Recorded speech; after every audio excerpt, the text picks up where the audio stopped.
राधे राधे दोस्तों। एक बार राधा रानी को एक सांप ने काट लिया। राधा रानी की सभी सखियां दौड़ी दौड़ी माँ के पास आईं और कहती हैं, अपनी बेटी को देखिए, एक काले सांप ने उसे डस लिया है और राधा रानी बेहोश हो गई हैं। अब इनके विष को उतारने के लिए किसी गुणी को बुलाना पड़ेगा। मैया डर गई और रोते रोते राधा रानी को अपने हृदय से लगा लिया। एक सखी कहने लगी, यदि राधा रानी को ठीक करना है तो श्री कृष्ण को बुला लाओ। अगर श्री कृष्ण आ जाएंगे तो राधा तुरंत ही जीवित हो जाएगी, क्योंकि श्री कृष्ण गरुणी हैं। तीनों लोकों में उनसे श्रेष्ठ कोई नहीं है। अब राधा रानी की सखियां श्री कृष्ण की मैया यशोदा के पास आई हैं और कहती हैं, तुम्हारा कृष्ण सांप के विष को मंत्रों से उतारने वाला गरुणी है।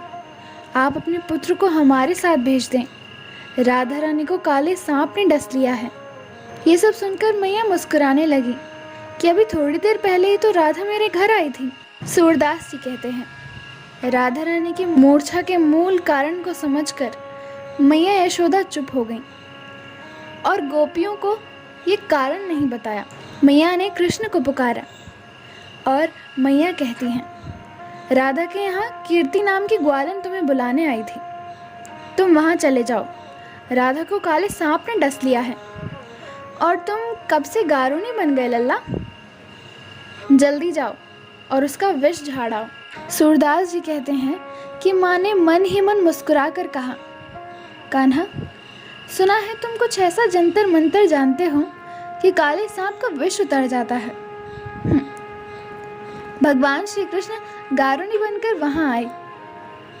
जब राधा रानी ने सुना तो मन में प्रसन्न हो गई कि श्री कृष्ण आज मेरे द्वार पर आए हैं, और अपने आप को श्री राधा रानी धन्य समझने लगी। प्रेम वेश में वो एकदम मुरझा गई और राधा रानी की आंखों से प्रेम के अश्रु गिरने लगे। राधा को इस प्रकार देखकर माँ और भी व्याकुल हो गई। वे समझने लगी कि राधा के एक एक अंग में विष का गहरा प्रभाव हो गया है। लेकिन सूरदास जी कहते हैं कि माँ चाहे जो समझ लें, प्रेम पूर्ण हृदय में प्रेम भाव को तो राधा और कृष्ण दोनों ही पूरी तरीके से समझ रहे हैं। माँ रोते रोते व्याकुल होकर इधर उधर फिर रही हैं। वे अपनी पुत्री को बार बार गले से लगाती हैं और राधा रानी की दशा देख पानी पानी हो रही हैं। माँ दौड़ कर आई, श्री कृष्ण के पाँव को पकड़कर कहने लगी, हे मोहन, मेरी लाडली बेटी राधा बहुत ही व्याकुल है, कृपा कर इसे ठीक कर दो। तब श्री कृष्ण ने कुछ झाड़ फूंक करना शुरू कर दिया और राधा रानी को स्पर्श किया। जैसे ही उन्होंने राधा रानी को स्पर्श किया तो एकदम से उन किशोरी जी की आंख खुल गई। सूरदास जी कहते हैं कि श्री कृष्ण वास्तव में बहुत बड़े गारुणी हैं। शरीर का विष तो उन्होंने उझाड़ दिया, लेकिन मन और शरीर पर प्रेम का जादू कर दिया। अब राधा रानी ने होश में आकर अपने नेत्र खोले और आगे श्री कृष्ण को खड़ा देखा तो बस एक टक निहारती रहीं। फिर लाज से एकदम खड़ी हुई और अपने अंग वस्त्रों को संभालने लगी। फिर राधा रानी ने अपनी मैया से पूछा कि आज क्या है, सब लोग इकट्ठा क्यों हैं? माँ ने कहा, राधा, तुम्हें सांप ने डस लिया था और तुम्हें अपने तन अंग की भी सुध न रही थी। सूरदास जी कहते हैं कि माँ राधा को बताती हैं कि श्री कृष्ण ने मंत्रों के द्वारा तुम्हारा उपचार किया है।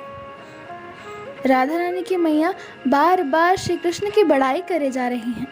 माँ ने श्री कृष्ण के मुख को चूमा, गले से लगाया और फिर अपने घर भेज दिया। वो कहती हैं कि मैया यशोदा का कोख धन्य है, जिससे कृष्ण जैसे सुपुत्र का अवतार हुआ है। इसने तो तुरंत ही ऐसा उपचार कर दिया कि मेरी मरी हुई बेटी भी जीवित हो गई। माता मन ही मन सोचती हैं कि राधा कृष्ण की ये जोड़ी तो मानो विधाता ने सोच समझ कर बनाई है। कितना अच्छा हो राधा को कृष्ण जैसा वर प्राप्त हो। सूरदास जी कहते हैं कि ब्रज के घर घर में चर्चा चल रही है कि श्री कृष्ण बहुत बड़े गारुणी हैं। भगवान ने इस तरह से सुंदर प्रेम लीला की है। फिर भगवान ने महारास की रचना की है। 11 वर्ष की अवस्था में श्री कृष्ण मथुरा चले गए थे और राधा और कृष्ण का 100 वर्षों का वियोग हुआ है, जिसके पीछे एक श्राप है।